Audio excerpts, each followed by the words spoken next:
We've come a long, long way together. I really wanted to go out into the public to hear people's true opinions. They want to swing at me and call me racist because I ain't black. It's intense, wasn't it? It's just weird. Because if it was the other way around, you know, you wouldn't really say it was racist, would you? Talking about slavery like you was around back then. It was a little bit strong. Jamal Edwards, for example, like, he was from the hood, but he done his finger. Like, that's what people should be looking at as example. Yeah, it's hard to elevate when this country's run by a white. I do actually believe in that a little bit. If I wasn't picking cotton physically, that don't mean I'm not infected by the history. I didn't expect that to be an ending. Didn't expect it. Nope. So that was the public's reaction to the video. Now we're going to hear from our local councillor, Clive Finesse, and see what he has to say. Do anything for attention and a little payment.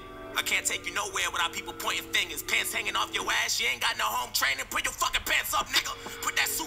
What did you think about part one? Well, it seems like it's been deliberately put together in quite an amusing and lyrical way to provoke reactions, but it's put together a whole lot of issues, particularly that we've seen in America, some of which will have justification, at least in the part of the people that are feeling them, because they feel victims too. Some of which might be a little bit more questionable, done with language that in a different context would be extremely offensive. Yeah. So do you feel like the writer is quite smart for the way he wrote it? And I think it's quite clever, but I also think that you could go 20 seconds into that in the wrong place and create a riot. Yeah, I agree. It's quite controversial. As soon as I say nigga, then everyone react and want to swing at me and call me racist because I ain't black. Do you think that the N-word is acceptable to use? No, I don't. By anyone? I understand how particularly black men will use the N-word, and how gay guys will use the Q word, but nobody else can. Yeah. I don't particularly feel that as an affront to me, but I don't think it helps if you're building a community. I have words because I'm allowed to say this thing and you're not. By creating a whole number of special restrictions, I think you divide up community in a way that's not helpful. To what extent can anybody preclude somebody else from using language? Now, I choose not to use some words and I choose not to speak in certain ways because even if I have a different opinion, I don't actually want to create offence to somebody. The N-word, particularly for my generation, sorry, I feel very old now. It was a word that when I was a child, if not acceptable, it was used. And certainly by the time I'd entered my 20s, what we now refer to as the N-word was hostile and derogatory and totally unacceptable. Nobody who was decent would use that sort of word. Now, if I was 20-year-old and a black young man, I might have a very different experience and a different attitude towards the word.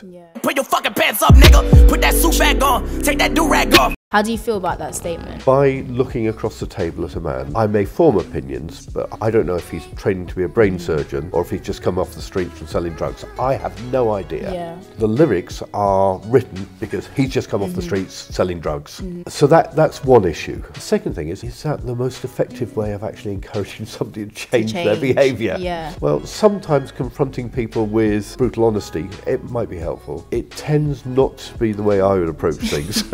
And then after that, in inverted commas, because you are a drug dealer, you're no good, you don't pull your own weight, you're a parasite on society, it's all right then for police to kill you. Actually, there isn't any circumstance under which that is acceptable, no. So do you feel like black males, young males, they should acknowledge this, that maybe there's a type of environment that you should be dressed in an appropriate way? You should adapt to different surroundings, knowing that this is the way life is, I guess.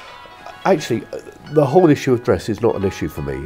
I mean, it doesn't matter to me. Hanging with your ass hanging out your pants is, I think it's actually quite disrespectful for everybody else because of the culture from which it comes. I mean, it is gang culture in prisons. I don't think that that's a model that I would like to encourage or support. That said, it doesn't matter to me where you wear your jeans. If you're going into court to be a lawyer, probably not the appropriate way to dress. But if you're hanging around with your mates, it really doesn't matter to me what you wear. I worship the Einsteins, study the Steve Jobs. What do you think about black males looking up to musicians, for example, rather than businessmen or politicians? Well, I think Neil deGrasse Tyson, and it's always invidious to choose one person, but at the moment I think in America the champion of rational reason debate is Neil deGrasse Tyson. who came, I think, from one of the suburbs of New York. He is now, for me, the paramount voice of rationality at a time when the whole world seems to have gone mad and given up on reason.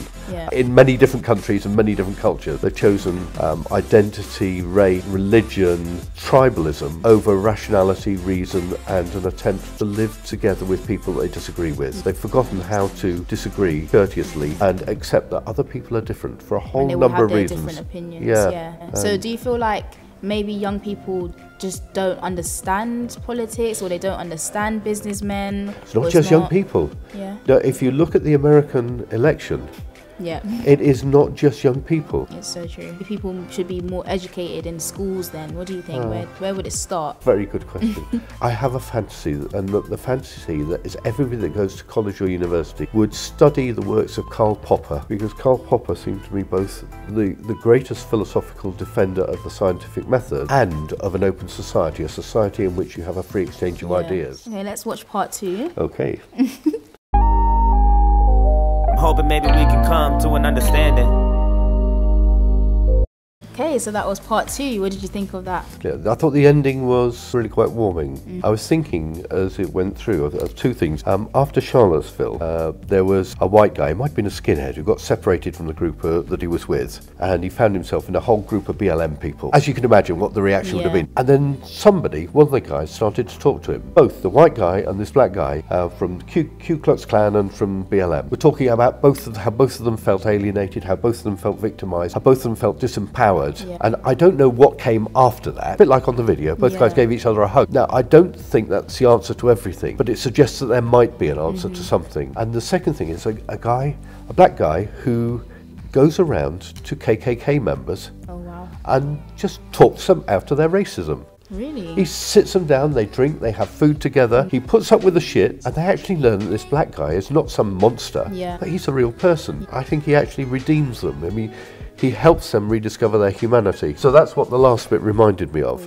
Trying to find a job, but ain't nobody call me back yet. Do you feel like it's difficult for, in particular, black young males to find a job, or is that just an excuse to do illegal activities? I think both things might be true. I think statistically, people from minority communities, particularly first and second generation, have had a much harder time of finding work. Now, to what extent individuals have a responsibility to overcome that, I think they do have a responsibility, and I don't think engaging in criminal behaviour is an acceptable response. But historically, the whole of the 60s, 70s and 80s would show us that particularly if you came from a minority community, it was more difficult to get work. I think things are a bit more complex now. I think the awareness has changed considerabably. A lot of people are very vocal with this, especially with social media. Everything's put online for everyone to see. Well, I think that it is clearly changing, and I know just from our experience in Newham, the new collegiate sixth form centre, which is almost entirely made up of young people from minority communities. It's full of people who are ready to excel. They're going to the best universities in the country. Their aspirations are high, and they have got support. It is important to have support of people behind you. So do you feel like this is a big issue? I think it is a real issue. I don't know how big an issue it is of women being left to bring up children, and fathers being proud of the fact that they have fathered children, but not being prepared to live up to the responsibilities that entails. With working with youth yourself, do you feel like this has a big impact on them? It clearly has an impact on some, and the trouble is, I don't want to sound like a white middle class liberal, which is exactly what I am, but the trouble with saying this is true for him, but not for him, him and him. Exactly, who may have different problems, but have different experiences. From my perspective, from the people that I worked with, some of the attitudes of black young men towards women and the exploitative relationships they have are a problem. So overall, what do you think about the video? Do you think the writer was, as you said, clever? I do think it was clever.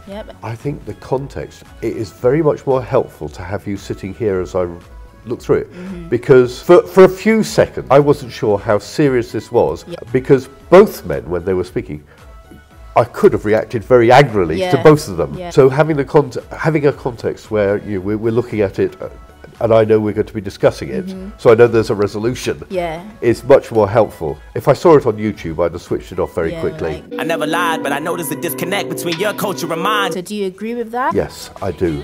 And that's when we were speaking right at the beginning. I think that is one of the real concerns I have about where we are, not just in Britain, but in the world at the moment, that people are retreating into tribalism, where my tribe is right, and your tribe, whichever tribe it is wrong. And that you cannot have a community or a society in which that is the case. We've got to be able to talk between communities and occasionally just accept the possibility, however remote, that I might be wrong. What do you feel like could be done? Well, in part it's experience. If you live the experience where in some ways we're lucky and in some ways we're unlucky to live around here. One of the lucky ways is that it's very difficult to live your life without being exposed to other people's cultures. But even within that, and I don't think there's a single culture in the borough that is exempt from it. There are people who say, yes, but my way is the only way. I think simply you have to confront that and say, no, it isn't. And it isn't simply about confronting it in a hard way, it's got to be confronted in a soft way. I mentioned the guy that goes around to the KKK members. I wish I had his strength of character and his depth of human resources. Because it takes a lot to do that. It does, it really does. Sometimes one of the things that we do as councillors is we go out and knock on doors and stand on streets and just give out leaflets and things. And I am still surprised that sometimes old white men, the attitudes, there's a phrase that goes something like, yeah, well, the government's let them all in. And I try to tease out, but I don't want to offend people, but eventually I have to say, I think we're going to have to agree to disagree on this. What I'd like to be able to say is, I want to try and understand why you're saying that, because to me, I wouldn't say this sounds like total but I want to understand why it is you feel like that, because clearly it has an emotional response to you in a way that it doesn't to me. It's the opposite for me. And I think there is a better way. But what I say is, let's agree to disagree. Because Okay. Well, thank you very much for taking part in this interview. It's always good to get other people's opinion. Thank you. You've come a long, long way to get